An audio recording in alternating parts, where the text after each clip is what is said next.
Hi everyone, if you're watching this, you have most likely installed a Celpax device recently, and you might have questions what steps you should be taking next, etc. So let's get at it. The first thing we'll be going through is the data. So how is your installation looking? Do you get good data, etc.? The second is what can we do with the results? What's the most other Celpax users do at the beginning? And then also a quick recap of how you can share the results. Here's a reminder about how the Celpax works. So the idea is that towards the end of the day, your employees will face the Celpax device. They will press green or red, and then after pressing the lights that you see come on, they will show you the results of how the whole team is feeling today. So let's start with looking at the data, and let's look at the ergonomics, because this is key to getting your people to participate. It has to be easy to press. That is why we recommend hanging it at the exit door. And of course, if you have more than one exit doors, then the ideal is that you have one at each door, because people don't tend to change exit door just so that they can click or they can press when they get out. The second part is to make sure that it's hanging at the right height. Imagine if your boss is coming after you as you're pressing, and you might want to press red and you feel a bit, then if it's hanging low down, then you can hide the device with your body as you're leaving. So we recommend hanging it at the same height as door handles, for example, and you can also see it in this image here. And then the third part is to check that you have the correct number of employees on the dashboard. So maybe you're thinking of hanging it in one department where you have 20 people, and you decided to hang it at the exit door where everyone is leaving, where all 70 people are leaving. Then remember to change it on the dashboard. We have videos also showing you where to change that on the dashboard, because this way we can also compare your participation to other users, and we can see if your participation is low, high, or average compared to other companies. We also, on the dashboard, alert you if the system has detected that your participation is low in comparison, and there's also separate materials on our webpage that you can look at and follow the tips there to change. A few of those tips would include making your Celpax stand out a little bit more, especially if you can't hang it right at the exit door. Then some people, they put big posters around it, or they have arrows indicating where it is to make people remember where it's hanging. We also have posters. This is one poster where it's a reminder that the idea is that you press as you leave. This will bring you richer data, because you will measure at the end of the day when they're kind of reflecting on their whole workday. And then for the dashboard, under trends, you can see your temporary mood KPI. So even after the second day, you can see the temporary average that you're having. And you can drill down to see the daily and weekly results and quickly start taking action. We also send you a weekly email. So every Monday morning, you will receive an email where you can see how this week was compared to last week. And then if you click, then you can enter straight to the dashboard to find out more. A lot of people also start thinking about sharing the results automatically instead of printing or sending manual emails. We have an API where you can also find videos, etc., to help you install it. That's on our support page. Here's one company, it's a Swedish company, where they've installed it, and at the back you can see that this is where they do their daily huddle, and this is where they also show the results of their mood KPI. So let's go to step 2, which is what can we do with this data? So the general idea is that an employee leaves at the end of the day. He or she presses red or green, answering how was your day? This will give you a baseline of how your people are feeling every day, meaning that HR, leaders, managers at all levels can see what does a normal day look like in our company. And with this data, what we recommend is that you sit down, do focus groups, get the managers to talk with their teams, get the CEO to talk with their leadership team, asking the question, what makes us press green? And then starting to take action regarding the things that the team thinks brings on the red. So let's dig in a little bit more into this. The reason why we recommend conversations as the main driver is that when we analyze our data, we realize that the workplaces who improve the fastest, they're the companies where they have this mechanism in place, where people sit down to talk about how do we feel at work, not just about what do we need to get done, what's happening this week, but also how do I feel about the tasks, or how do we as a team feel, so what makes us press green. And at the beginning, it's also very important to clarify the why behind this, because in some workplaces, people might have a little bit of skepticism. Hey, is this to monitor us, or are you checking? Are you interested in finding out who you're going to fire if we press red, etc.? So it's important also to clarify that, hey, this is about improvement. This is about us together coming up with nice things that will make us feel better at work and that will make us work better. So that's why we recommend face-to-face conversations. So some examples of what other people do. This is a company where they have a weekly meeting on Mondays with all their managers. They talk about the results, and if there's anything that stands out, they also talk about, okay, what could have changed this week for us to get more red, for example. They also do all hands meetings where you can talk about the results. And here comes the essence of the methodology that our best users would use. So that is to measure. Then you sit down to talk with people and have the conversation about what makes us press green, what makes us press red, and what do we think would make us press green, what action can we take, etc. And then you improve it. Even the better if you can get people from your team to be active in the improvement process, which is in itself pretty engaging. And then you repeat.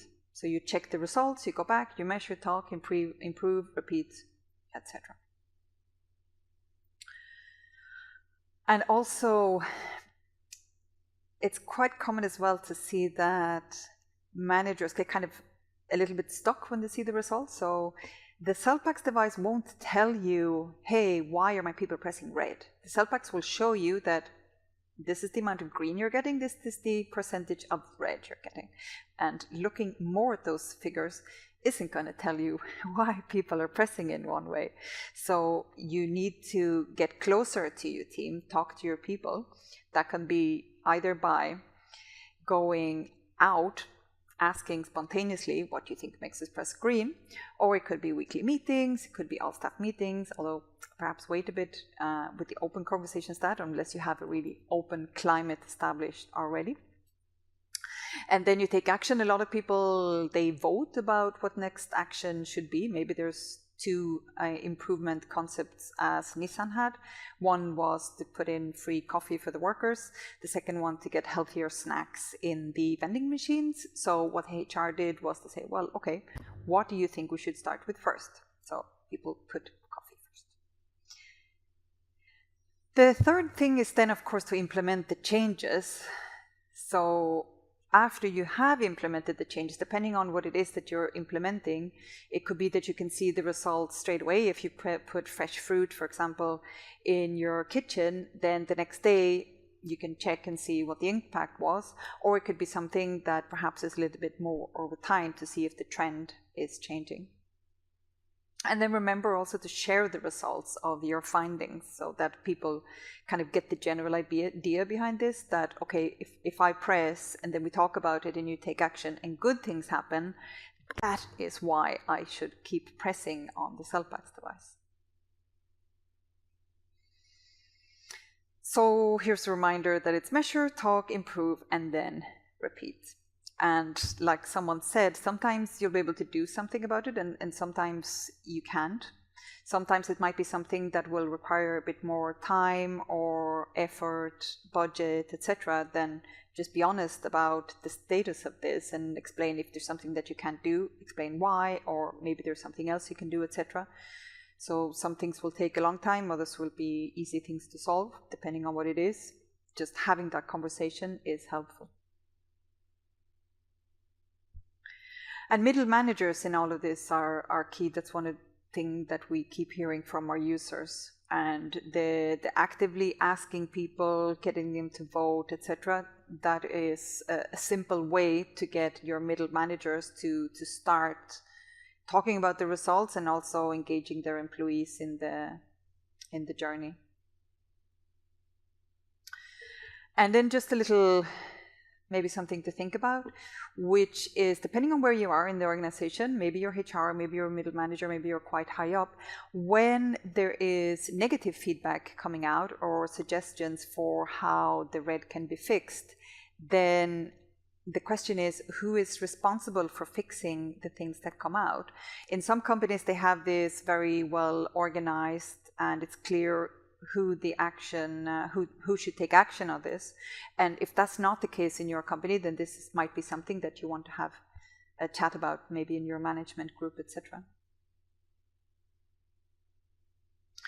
We also recommend to work with what you have, especially at the beginning. So if you're the type of manager that would go out on the factory floor or talk to people in the cafeteria, then that's a great method.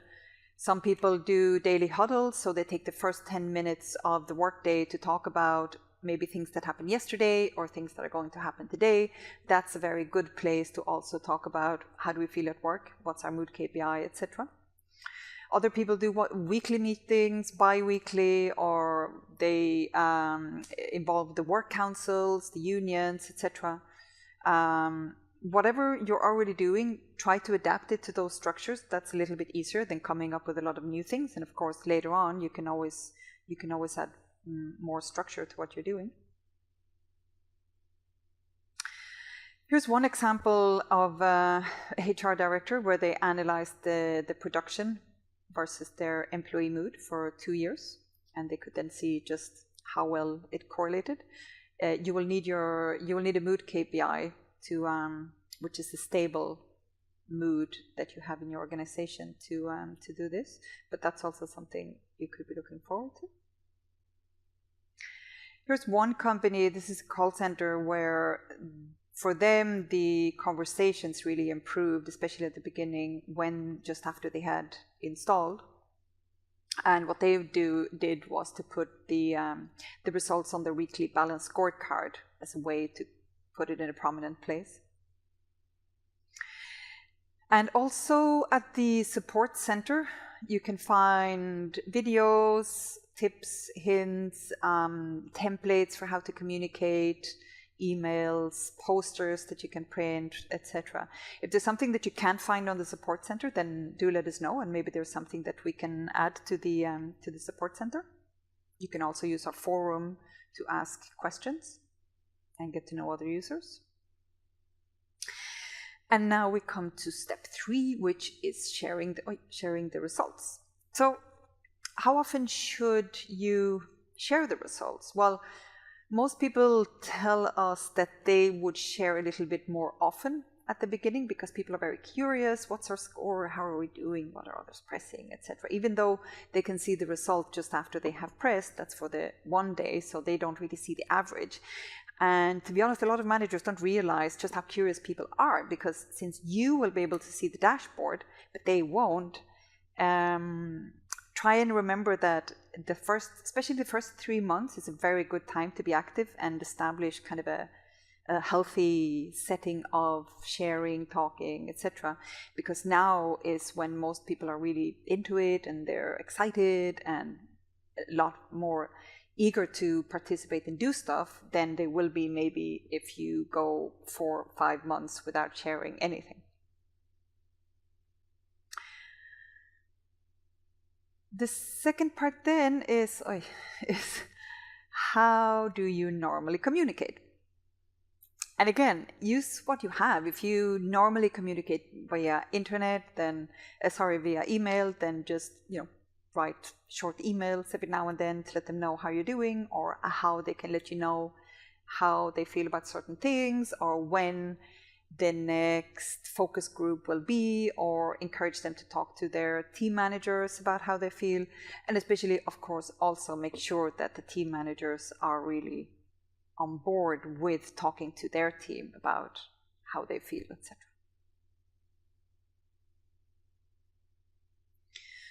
Some people put the presentation on the wall, and here's an example where they also had people that were a bit concerned about what they were going to do with the data. So we have a poster where we, as a manufacturer of this device, guarantee that you are anonymous, that there's no hidden camera, we don't measure your finger prints, etc. And also the focus on the why is something, especially at the beginning, which is important. Remember, why you want to install this might be clear for you, but maybe it's not so clear for your people. And here again, we have the all hands meeting, which is a great way to introduce it and make sure that management sets the tone and also sends a signal that we will be listening to the feedback coming from here. This isn't just something we're going to hang on the wall and then just let it hang there. We're going to act on the feedback.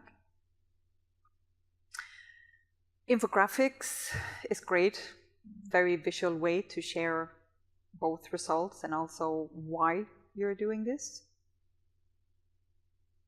Employer branding, if you can get people as well to start talking about how they're feeling at work, good or bad, that's also a very authentic way to do the employer branding, because it would be your people talking about how they feel at work. And you can also adapt our marketing materials that we have, both for the presentations. We have a presentation that you can share with them. We also have communication templates for emails. We have the posters, etc. There's a couple of comics and photos. This is all on our support portal.